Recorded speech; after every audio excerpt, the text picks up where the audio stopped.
Zachitika kuti zachitika nthawi zanji kodi nanga amene wapanga ndani musakhale nawo gulu lovutika ndi mphekesera ayi tapangani subscribe ku Malawi Daily Headlines lero kuti zochitika mdziko manu momwe zisamakuphonyeni wamve akunena kuti banki lalikulu la muno mu Africa lapanga kauniuni kafukufuku wawo ndipo wapeza kuti mamayiko 55 amu Africa muno Malawi ali pa 51 ngati si pa 51 kusauka kwambiri.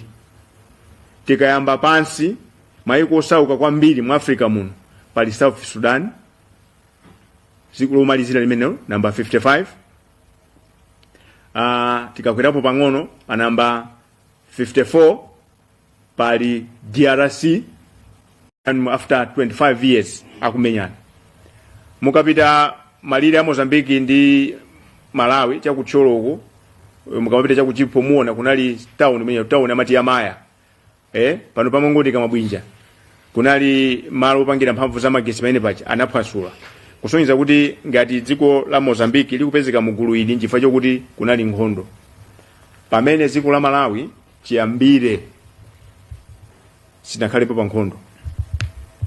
Zinthu zokhudza kwambiri kukhala dziko labata ndi mtendere koma ndikukhalabe dziko lomwe lili losaukitsitsa mu Africa monse ingakhaletu mayiko ena munachitikapo nkhondo ndithu anazitolera ndikutidutsa mpaka ndikukhala mayiko ochita bwino. Inu mukuganiza kunena kuti vuto lomwe tikusaukirabe mpaka lero ndi chani?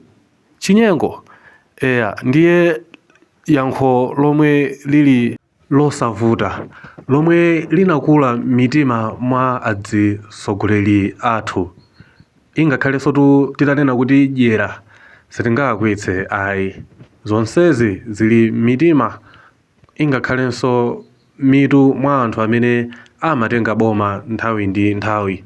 Takhani pomwepo chifukwa a Sylvester Namiwa afotokoza zambiri komanso aulula zinthu zambiri zonena kuti ife amalawi timafunika tikhale pasi naziganizira ndikupanga chisankho chofunikira. Takhani pomwepo kuti tithe kumva kunena kuti a Sylvester Namiwa abwera ndi zotani pamenepo. Takhani pomwepo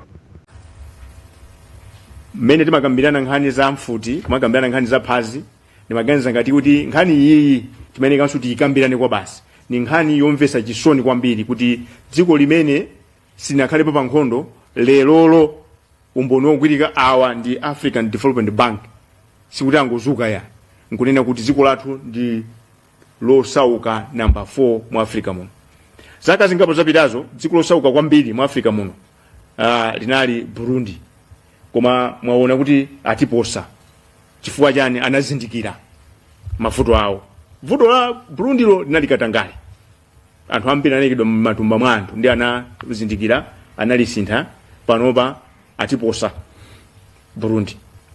Ndiye ndimanena kuti iyi ni nkhani yoti Malawi wina aliyense amene mutu wake umagwira kuyeneka kukwiya nayo. Ifa ndikupemphani kuti nkhani iyi ipangidwe VN amalawi ayimvesese kona iliyonse kunena kuti ati apanga mayere mu Africa muno ndife pa namba 4 kusauka kwambiri. Ndeza ndikumbusa nthawi yake dali ndi abwana chakwera amanyadira kuti ndi chairman wa president wa anthu osauka.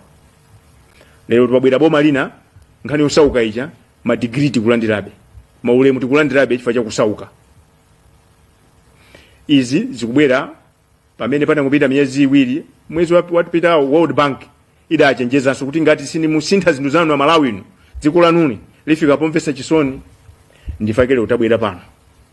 Ndiye uthenga umene ndabwera nawo ndi mumvese anthu akudabwa sitinabwere kuyamba imene business yathu uthenga umene ndipasa Malawi kuti anamiwa timakudalirani mukanene simaopa kodi nanga tiziopa yani poti timavota ndife komanso timalipira misonkho ndife ndi anthu taavotera tayika pa mpando azitiopsezanso ife tomwe ayi ndifake ife sitimaopa timangonenapo akuti anthu akudabwa kunena kuti akayang'anisisa achitetezo aku nyumba ya chifumu amene Professor Arthur Peter Mutharika wakhala nawo atangobwera kumene Malawi muno ali nduna kuzakhala president term yoyambirira ndi kuzapita ku Page House, achitetezo amenewo ku nyumba zachifumu athamangisidwa apite kutali.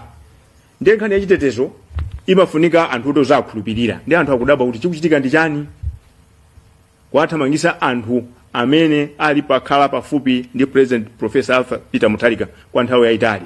Chikuchitika ndi chani ku nyumba yachifumuko, mufuna muzitani? Ndi funso limenelo limene anthu akufunsa, anthu akudabwa. Now anthu akufunsa how safe is the president, popeza kuti anthu amene akhala naye nthawi yayitali, anthu amene amadalira achosedwa ku nyumba zachifumu. Kuti chiganizo chimene chiwapanga ndani? Kuonjezera pakudabwapo, anthu akudabwanso kuti anthu angapo andiyimbira foni anamiwa mufufuze nkhani zikumati kuti ukakumana ndi president mu 1-on-1 isanathe 30 minutes zithunzi zikutuluka. Kuma mulumbu mumali anthu akuti ndi president palibe ndi foni, ukamapita kumana ndi president sutenga foni, zithunzi zikutuluka zimachoka kuti. Komanso anthu ena akumanena zonse zimene makambirana ndi president. Chikuchitika ndi chani? Ndiye zinthu ziwiri izi ndi za serious kwambiri, tikufuna mayankho immediately kuti chikuchitika ndi chani. And zonse zikumapeleka funso kuti how secure is our president. So anthu amene mukuyang'anira chitetezo cha president nkhani ndi imeneyi, amalawi kunjako aziona ali mafunso akufuna mayankho. Zikomo kwambiri. Munga mwa nthawi zonse paja timayamba choncho kupereka mauthenga a Malawi, ndiye uthenga umene wafika. Malo moti mukwiye mungozisaka mungofufuza kuti kodi zimene ndikunena zoona kapena zaboza. Ndibwereze kuti anthu akudabwa kunena kuti anthu amene akhala ndi President Professor Arthur Peter Mutharika pafupi kwa nthawi yayitali pa nkhani ya chitetezo ku nyumba zachifumu amwazidwa kulibe. Kuonjezera pamenepo anthu akakumana ndi mtsogoleri wa dziko lino wapeza kuti 30 minutes later mwaoneka kuti zithunzi munakakumana ndi president, munakayankhula zakuti president akuyankhani zakuti. Ndi anthu akudabwa kuti chikuchitika ndi chani, because kuli ma meeting ena amakhala highly confidential. President ndi munthu uja simukhalanso munthu wina, ndi zingatheke bwanji kuti munthu wina kuti munalibe meeting muja akadziwe kuti ukakambidwa meeting. So these are serious matters. Amalawi akufuna mayankho immediately. Ndinanena kuti lero tilibe statement, what we have are letters. But then before going to read the letters, we have a statement that was issued last year on April 24, 2025. I want Comrade Gomezani Nkoma to read that because it is resonating with what is happening today. If you may recall, April 2025, it was Malawi Congress Party under President Dr. Lazarus Chakwera that was governing. But I want Malawians to refresh. I want Gome to read that statement.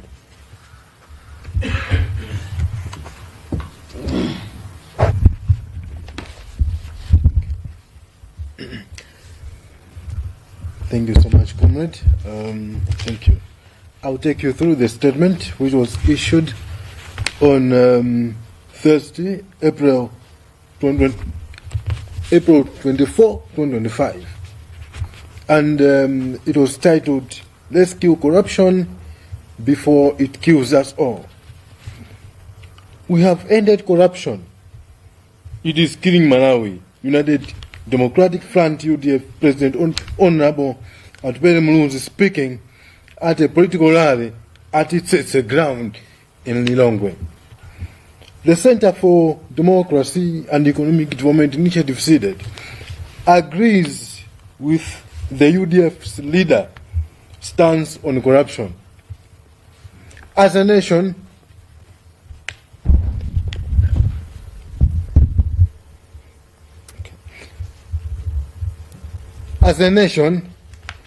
if we do not get angry enough to stop corrupt public officials in their tracks, then the vice which is killing Malawi will finish us all.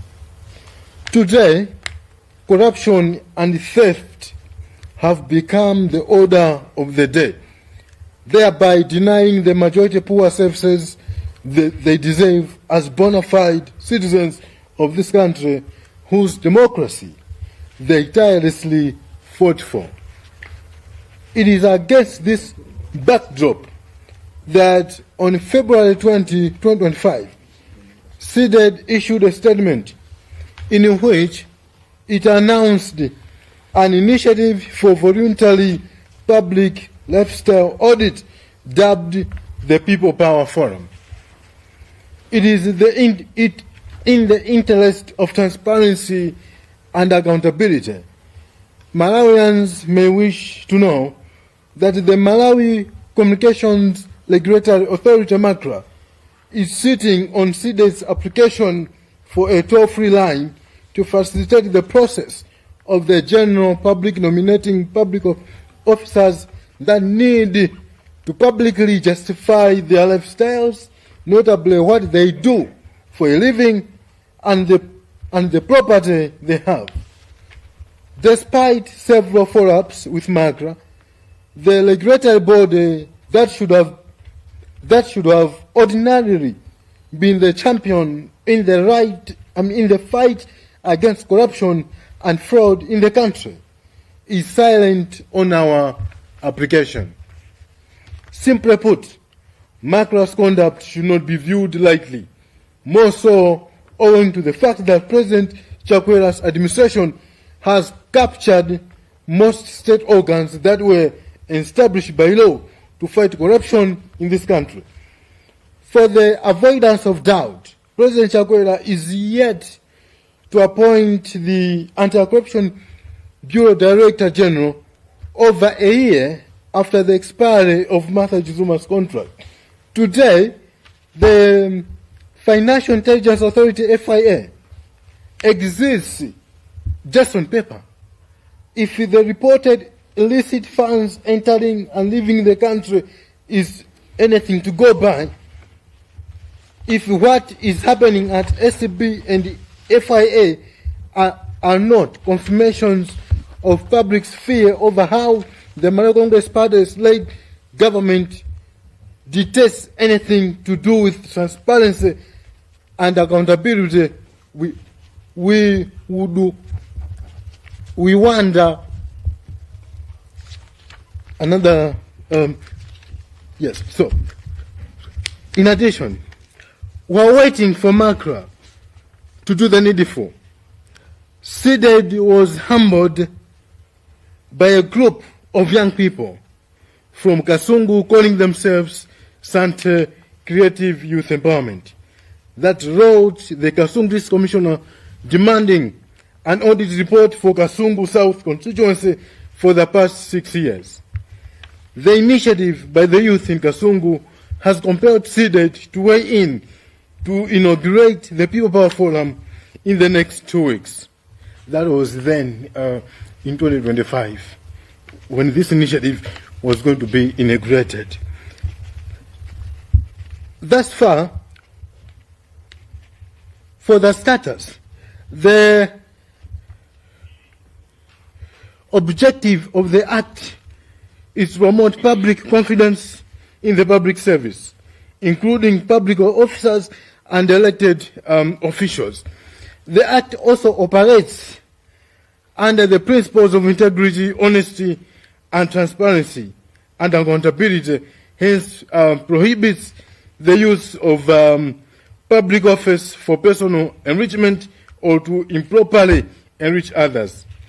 In the exercise of its watchdog role, CDEDI therefore applied for access to declaration by Minister of Finance and Economic Affairs, Honorable Suprex Chipanda, and the Minister of Local Government, Honorable Richard Chimondo Banda, who also served as MCP Secretary General to be the first candidates for the People Power Forum.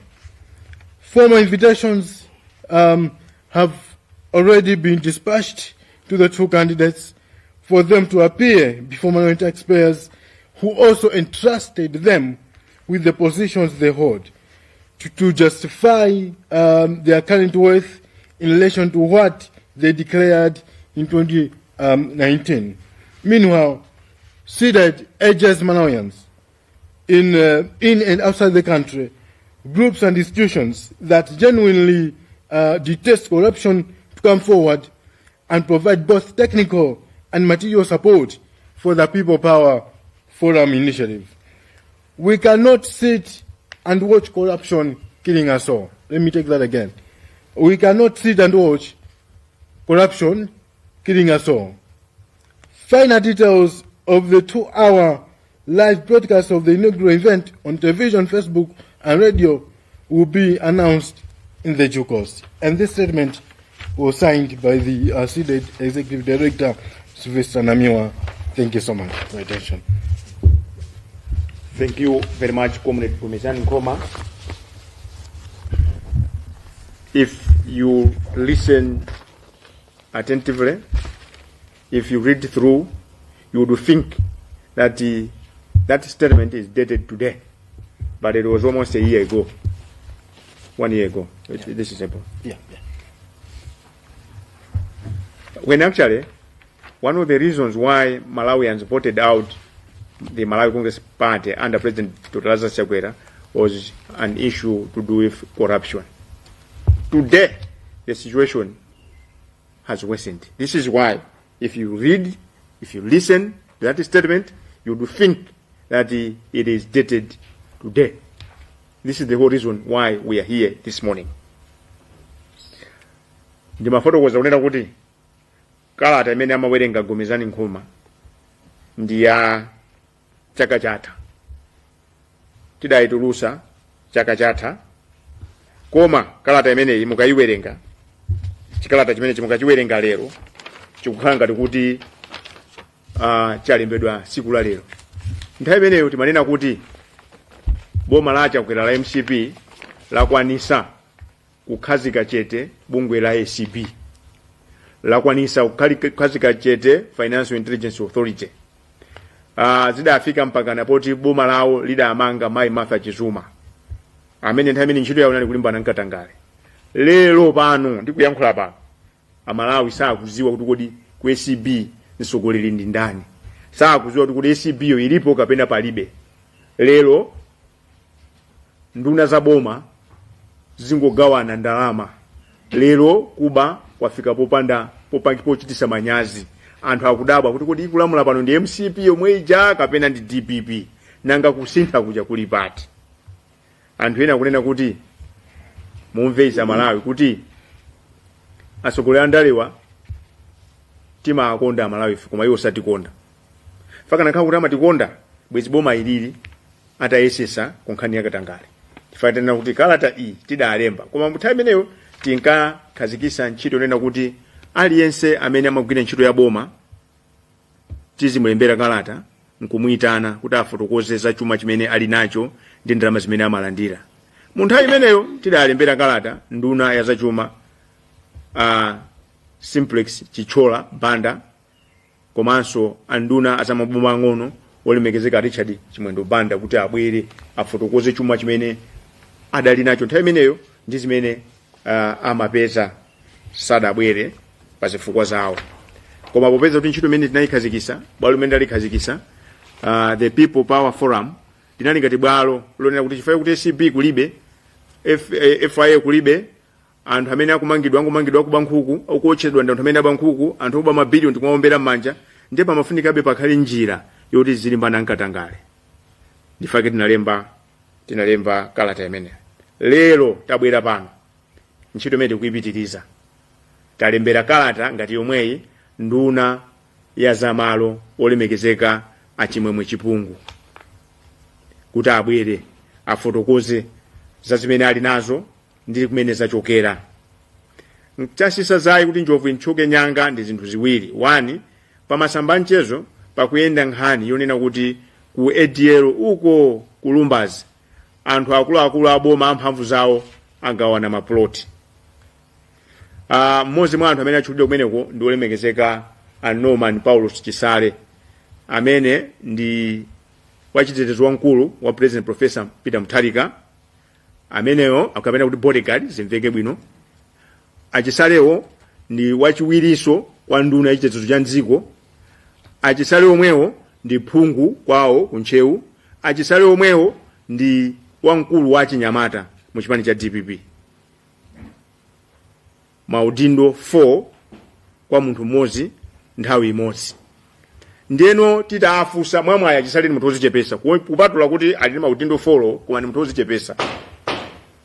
titatenga zimene analemba pa masamba mchezo zonkuatumizira nayimba phone ndi amanena ndi kuti ndizoona nditiko ndi plot kuma ndi imozi koma tinawuza kuti fata alembere kalata nati ayi musana ndilembere kalata mupite kaye ku ADL mukafuse kunena kuti kodi ndi anthu angati amene alandira maplot amenewa ndipo popeza bungwe la CDEDI silimangothamangira zinthu bungwe la CDEDI ndi bungwe la ulemu wake timamvesera ndiyeno lero kalata imene tili pano ndi achimwemwe chipungu okha koma makalatawo amene kutakhala awiri achimwemwe chipungu ndi a Norman Paulos Chisale koma ifoto achisale apempha kuti tikaone kaye ku ADL kuti kuli zotani ndiye tamva tidikira ndiye pano tili ndi kalata imene talembera ku ADL.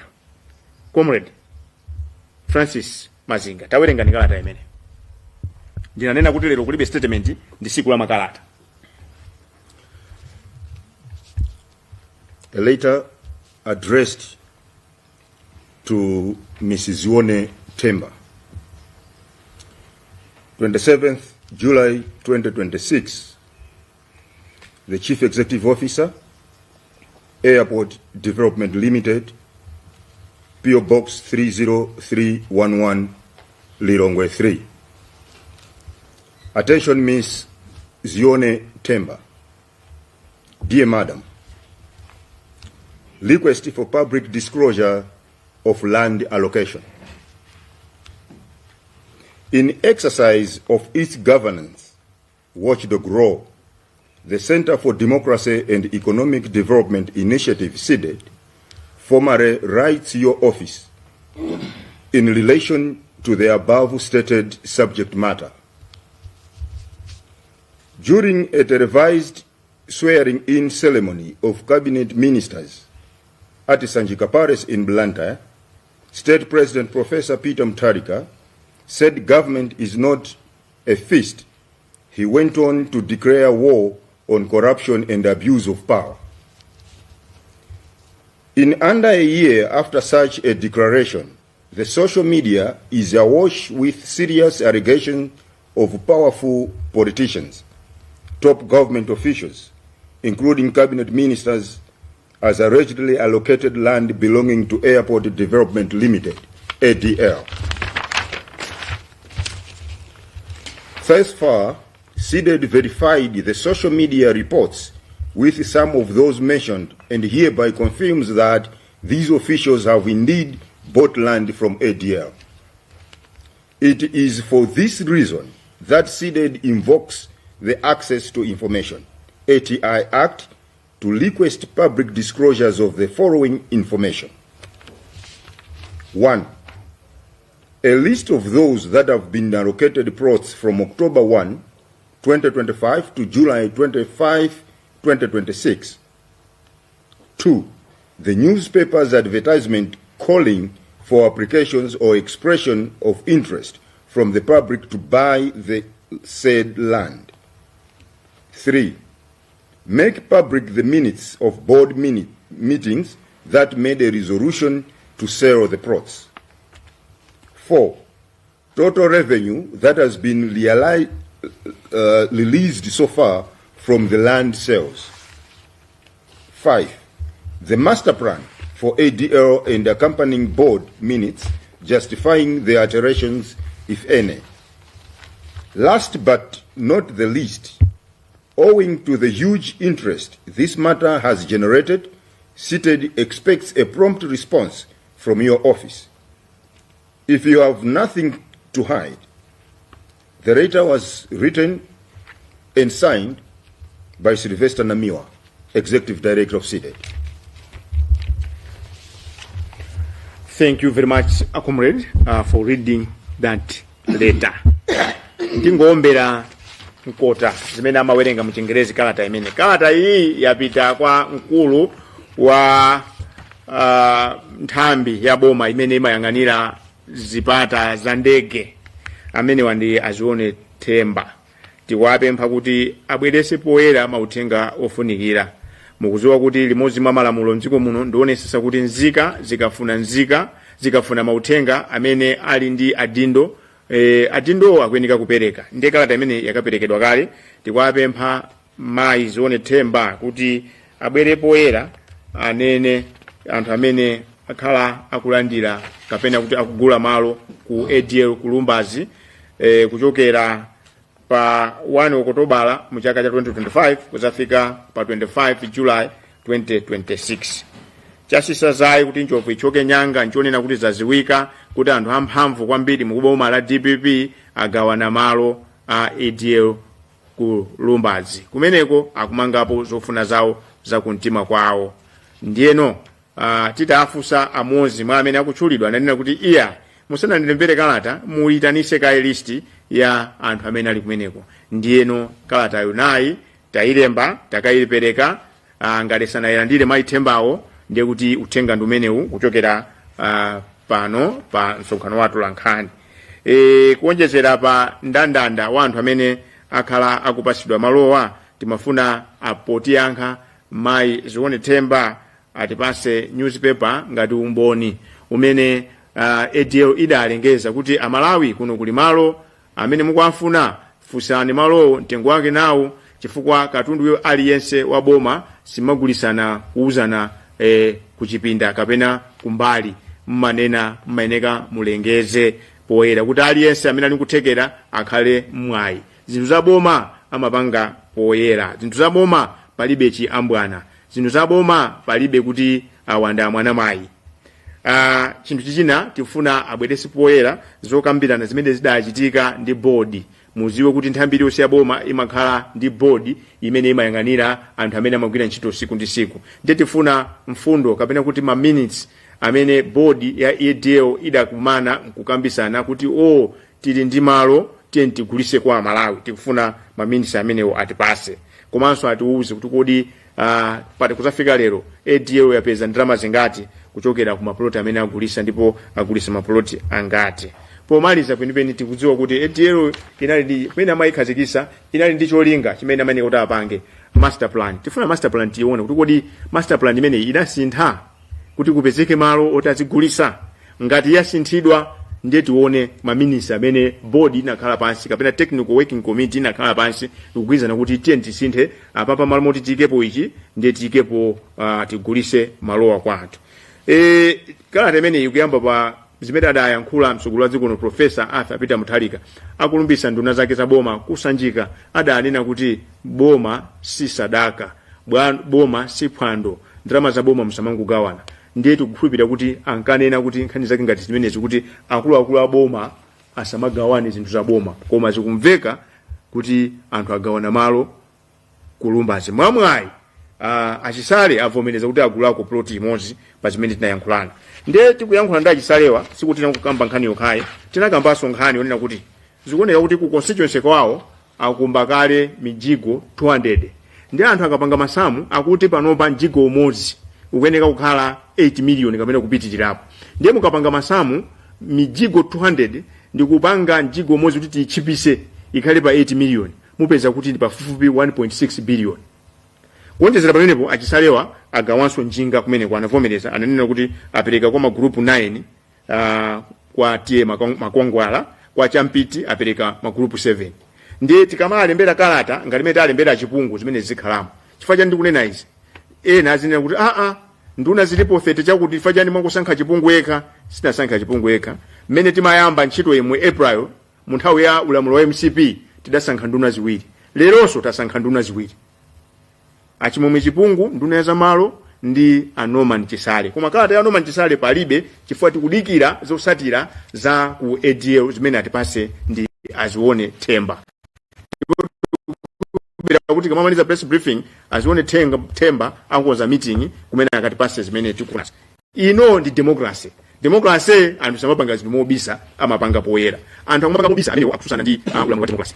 Ndiyeno pa mautenga paja pabweranso uthenga wina sole sanapite kuwerenga kalata akuti amalawa kudabwa azizimuka ampa kuti lero kuli cabinet meeting.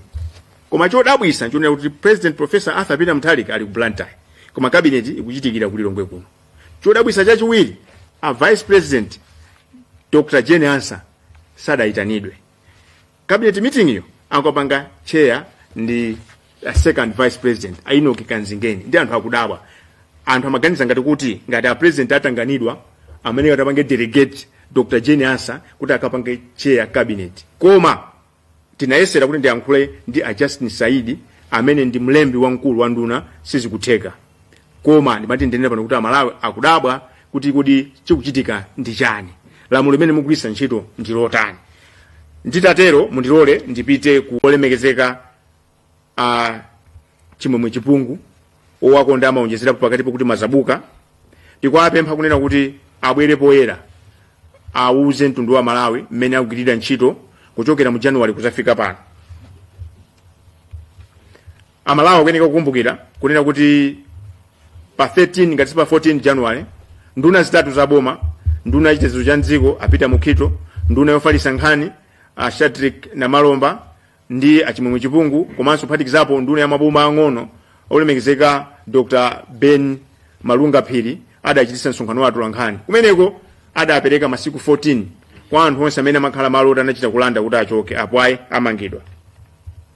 Komanso olemekezeka Chimwemwe Chipungu amene poyambirira adasankhidwa ngati nduna yachitetezo cha dziko adabwera ku nduna wa zamalo adayankhula ndi Times Television ndi Brian Banda kumene adasindika kunena kuti anthu kunjaku akudziwa ndipo akuona unduna umene kuti ndi kuchimake kumene Katangale wamanga nthenje ku nkhani ya malo. Koma iwo mkulukuta moyo wawasankha kunena kuti akasinthe zimenezi. Lero tikuyankhula pano kuli nkhani zimene zikuzungula takambakali za kulumbazi kuti anthu angogawana malo, kuli nkhani kunena kuti ku nduna umenewo akupereka malo koma kwa amwenye ukhaokha. Ndiyeno popeza mziko muno muli malamulo komanso democracy mapanga zinthu poyera, ife CDEDI molingana ndi chikonzero chathu chonena kuti Malawi azikhala ndi mauthenga tawalembera kalata imeneyi kugwisa ntchito lamulo lija la access to information kuti anene kuti kodi ndi anthu angeti amene anamangidwa itatha 14 days anapereka masiku 14 anapereka aja. Chinthu chachiwiri adanena kuti akhazikitsa ntchito yakauniuni kuti aone kuti ku area 3 nkhani ya malo ikuyenda bwanji, malo aliwonse aoneke kuti mwini wake ndani, adapaso pa chifukwa chani, akugwisa ntchito yanji. Timafuna auze mtundu wa Malawi kuti ntchito imene ku area 3 ndi ku area 10 yaenda bwanji. Chinthu chachitatu abwerese poyera ndandanda wa anthu onse amene apasidwa malo kuchokera ku nduna wa zamalo mu nthawi imene iwo akhala nduna ya zamalo kuyambira pa 12 January 2026 kuzafika pa 24 July 2026. Komanso tifuna abwere poyera andunawa auze mtundu wa Malawi ngati kuti anthu amene apasa malowa amaziwana nawo ndi achibale awo kapena pali maubale ena kapena amachita nawo limodzi malonda. Chinthu china nchonena kuti tifuna anduna amenewa abwere poyera auze mtundu wa Malawi ngati alandirako mphaso ina iliyonse pa nthawi imene akhala pa mpando umenewo, komanso ngati akana kuti ena kama afuna apase chinthu chicha iwo nkuchikana. Popeza kuti akulu amenewa adayankhulapo pa Times Exclusive, adayankhulapo pa msonkhano wa atolankhani, komanso adayankhulapo mpulogalamu ija ya kulinji siku limene mwamwa ineso ndinena mpulogalamu yomweyo adanena kuti anthu akuaona ngati kuti ndi akatangale, komanso anthu akuona ngati unduna wangu akatangale. Timaganiza kuti nthawi yakwana kuti abwere poyera anene kuti mu miyezi 6 imene akhala pa mpando ngati nduna kodi chithunzithunzi choti unduna wa zamalo kuli Katangale wanyo kodi nkhani imene yiti pati Katangale watha akuchepa kapena akunkirankira zimenezo iwo ayankhule ku mtundu wa Malawi popeza nkhani adayamba. Ndiye mwina anthu mwanena kuti mwina amene watu mungodana nawo sitikudana nawo. Nkhani ili pano ndonena kuti adindo amagwisa ntchito mphamvu zanu inu ndi ine, mphamvu zimene tinabwereka. Ndiye aliyense amene akugwira ntchito mu public office aziyembekeza kufusidwa mafunso. Kalata yomaliza mama wa uno ikupitanso kwa Chipungu omwewo tikuwayitana mu ndondomeko ija tinakonza tidayamba mu nthawi ya chakwereja kunena kuti chifukwa chokuti panopa ACB kulizi ngati munamvako mwina ndinu Financial Intelligence Authority kulizi nde nthambi za boma zikakhala chete zimakapikhala ngati apereka danga kwa anthu kuti abe mene angaberemo.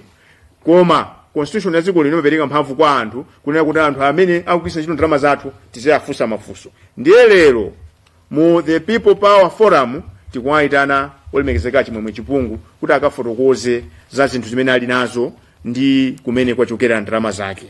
Ngati akane ndiye kuti Amalawi akhala ndi chikayiko, koma tikuwakhulupirira kuti iwaja amakonda kupanga zinthu poyera, iwaja mnthu wa business abwera pa msonkhano ngati uno afotokoze kuti ndili ndi chakuti ndinachipeza motere ndinatere.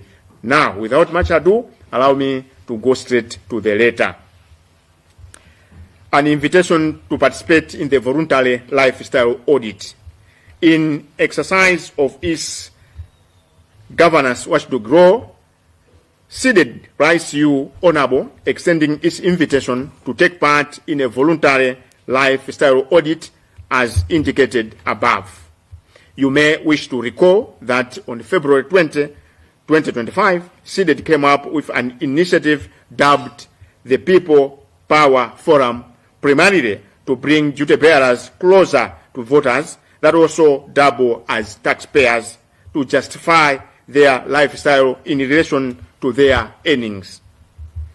This was an apparent response to a national consensus then that the Anti-Corruption Bureau, ACB, was captured, following the midnight arrest of the then Director General for the Anti-Corruption Bureau, Madam Martha Chizuma. Today, well-meaning Malawians are not sure whether the ACB still exists or not. Hence, we find voluntary public lifestyle audit the only tool to fight corruption, given the fact that the African Development Bank latest report indicated that Malawi is the fourth poorest country in Africa.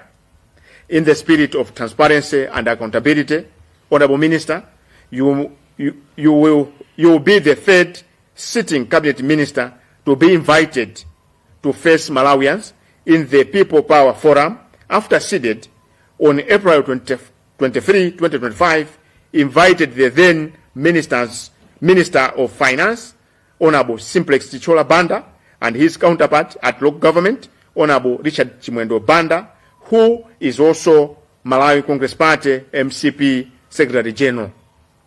This letter, therefore, is premised on a televised press briefing jointly held by the Ministers of Information and Homeland Security, where you meted out a 14-day ultimatum to land encroachers to vacate the illegally obtained land or else risk arrests. In the same breath, you hinted on the national land audit and later on informed the nation that the ministry started with a pilot phase targeting Area 3 and 10 in Lilongwe.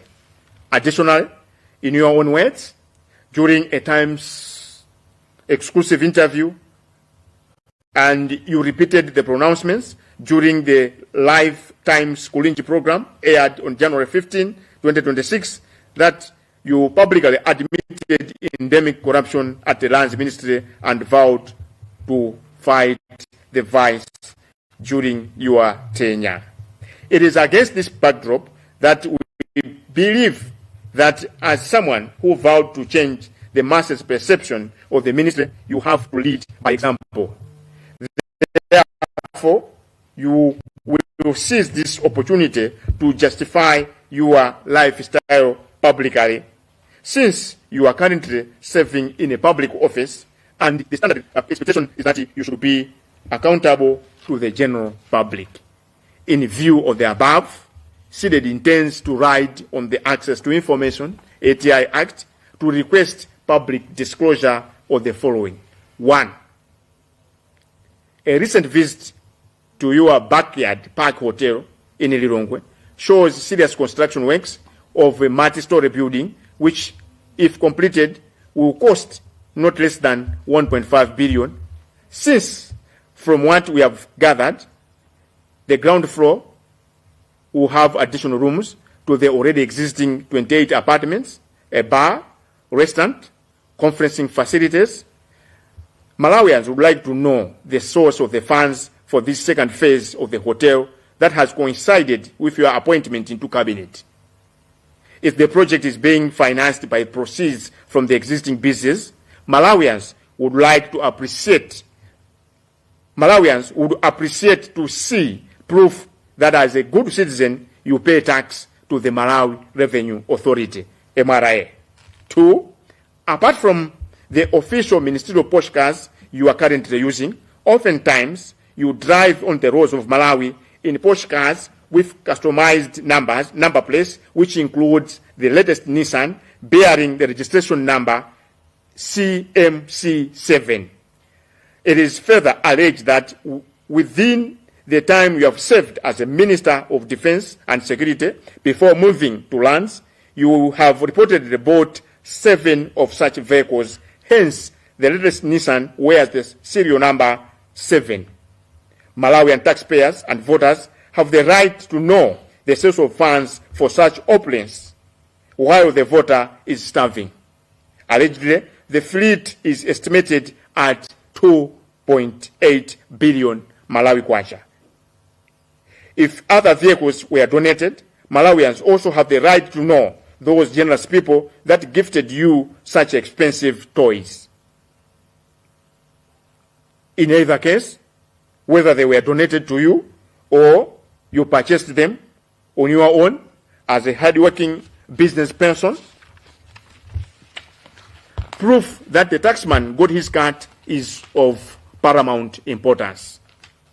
Given the prevailing tough economic situation, Malawians may wish to learn from you, Honorable Minister, how you have defied odds to secure such high-value assets within such a short period of time. 4. After winning the Luchenza seat, you made food and sports donations, which obviously exceed your salary as a cabinet minister. Malawians would also like to know who sponsored such flamboyant activities. CDEDI will arrange a specific time and venue for this voluntary exercise that will be covered live on both radio and television. Owing to your busy schedule as a senior cabinet minister, CDEDI would highly appreciate a written response, complete with supporting documents. Nonetheless, it should be put to you that failure to do the needful will be construed as an attempt to hide something from Malawians. Therefore, not fit to serve in a public office as a cabinet minister, where one serves on trust from the voter.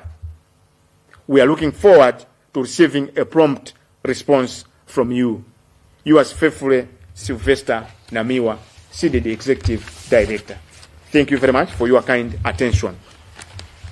Ndina anena mene nimaperera mphongo mene Comrade Gome amawerenga statement yakalekaleja kunena kuti dakhazikitsa ntchito kunena kuti pamene ACB yakhala chete, pamene apolisi sangakwanise kukamanga nduna, pamene apolisi, pamene Financial Intelligence Authority ikungoyang'anira chuma chikuonongeka, mphamvu zolamulira aina yake ndi Malawi malinga ndi gawo 4 la malamulo a dziko lino, ndipo ife dakhazikitsa ntchito yonena kuti aliyense amene akugwira ntchito na amagwisa ntchito misonkho ya Malawi amene yazuunikidwa kuti kodi moyo umene akukhala awa ndi ndalama zimene ali nawo zikugwirizana.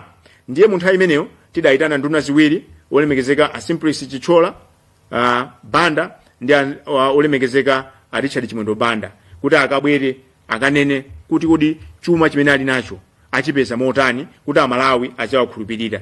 Anthu amene wamasoka adanyozera sadabwere, koma Malawi ndi mboni adachitira umboni. Ndiye lero tayitana nduna yachitatu olemekezeka achimwemwe chipungu. Kusiyana kwake nkonena kuti nduna ziwirizi zinali mu boma la chakwera, boma lapita la MCP. Lero tayitana nduna mu boma lomweli la DPP, imodzi mwa nduna imene ni mphamvu kwambiri muziko muno. Ndiye tikufuna kuti akulu amenewa abwere, akabwera poyera auze mtundu wa Malawi. Tagwiritsa ntchito lamulo lija lopeza mauthenga mosavuta lonena kuti la access to information, kunena kuti olemekezeka achimwemwe chipungu ku nyumba yawo ku Lilongwe pamalire ampanda wawo kuli hotela imene adayimanga pakati pa 2014 ndi 2019. Nthawi imeneyo ali phungu kucholo uko, ndiyeno nthawi imeneyo imatchulwa kuti backyard lodge, inali lodge. Panopa mmene DPP yabwerera mbomamu, mmene wakhala ndunamu ayamba kumanga moonjezera. Kuli ma apartments zinyumba zingapo zokwana 28 zabwino kwambiri, ndi akuonjezera chichewa cha kwatu timati upstairs, sinuza kuti chichewa cha bwino, nyumba zosanjikizana. Tikunena pano akumanga gawo lachiwiri la nyumbayo, nyumba ya Itali ndithu, koma nyumbayo mukayiyang'anisisa ikuoneka kuti tupalowa ndalama zambiri chifukwa kuti mukhala malo odyera mukhalanso malo ogona kusiti kuzoa kuti mwambamo ipita motalika bwanji. Ndiye chimene chasisa njovu zaye kuti njovu ichoke nyanga nchonena kuti kumangidwa kwa project imene kukulingana ndi nthawi imene akulu amenewa asankhidwa kukhala nduna ya boma. Koyambirira adasankhidwa kukhala nduna yona ya chitetezo cha dziko, panopa ndi nduna ya zamalo. Komanso kumaloko iwo mpaka mwapawo adanena kuti kunduna umene kuli Katangale. Ndi anthu afuna adziwe kuti kuonjezera kwa hotela imeneyi kumene kuchitika pano ndalama zimene zikuchokera kuti, ngati ndalama zimenezi zikuchokera mu phindu la hotelo imene andayamba kale, tifuna abwerese marisiti onesoneza kuti iwowa amalipira msonkho ku MRA. Chifukwa pa phindu lililonse imene munthu umachita Malawi muno, phindulo umayenera kulipira income tax ku MRA. Kusonyeza kuti ngati wapeza chinthu profit ya 20 billion amene akawerengese. Ndiye tikufuna tione kuti ndalama zimene akumangira hotelo imene zachokera mu hotelo yomweyo kale. Ngati anena kuti achokera ku business yena, atiuze ma business iwo komanso apereke umboni ti alipira msonkho ku MRA. Chinthu china kuti kuonjezera pa galimoto zabwino zimene akuyendera ngati nduna. Mbafana nene pano kuti nduna zikuyenda pa magalimoto abwino kwambiri off. Alinso magalimoto ena anthu mphekeserazo ndikuna kuti mphekesera zikunena kuti alinawo magalimoto 7.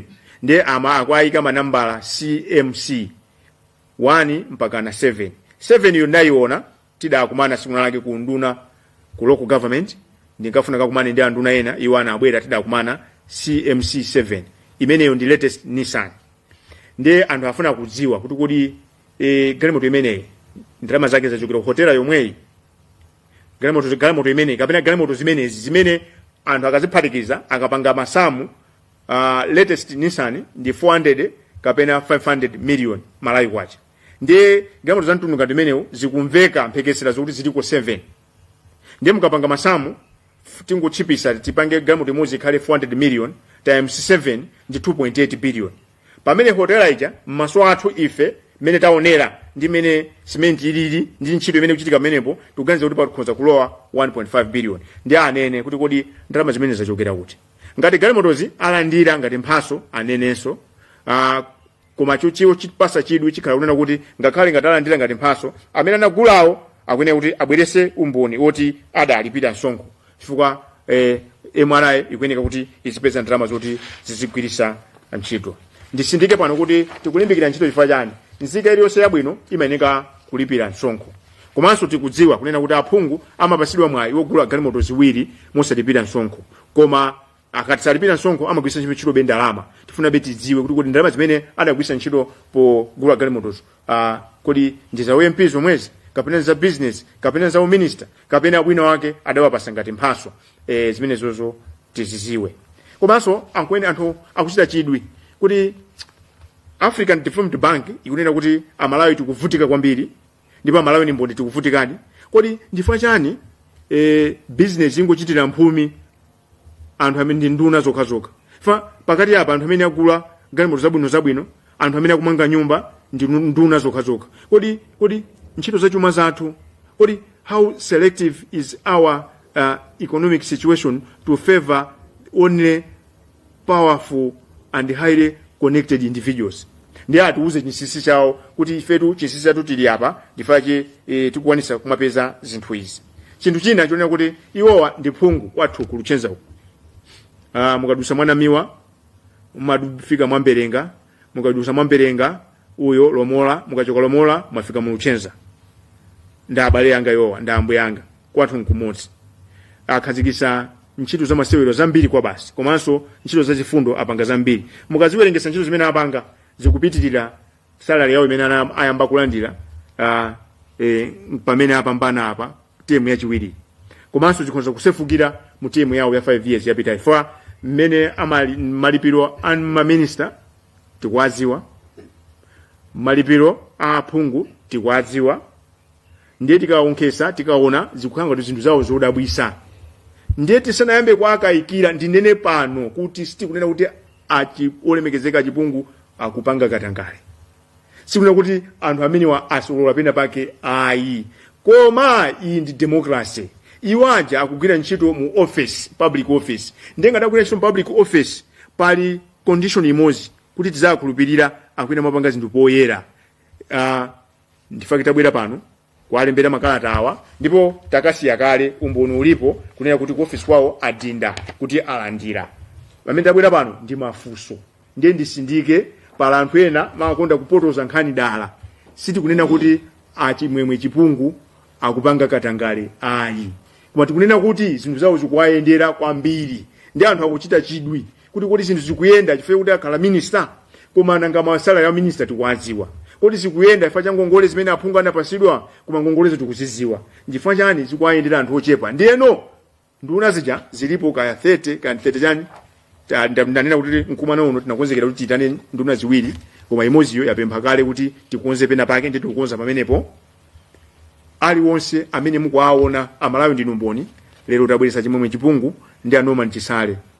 Tili ndi toll line, toll free line 4384 komanso masamba mchezo mkoti amulipo ndikuziwa kuti pano tili live mulembenso pansipo kuti Namiwa mwafunsenso anduna akuti ndiye kuti ali ndi chakuti chifukwa sizoona kuti African Development Bank akuti amalawi tikuvutika ndiye nduna zokha zizipezeka kuti zikusambira poonona akuyenda bwitibwiti asiye kumangira malamba akumamangira manektai kuli kunenepa anthu amene anavota akuwonda akuvutika kwanika chowali sana ku sukulu ya university ucho kukachenjede kuja akweza fees iyayi tikuoneka mafunso. Paja Professor Arthur Peter Mutharika ananena za austerity. Paja Professor Arthur Peter Mutharika ananena kuti government is not a feast.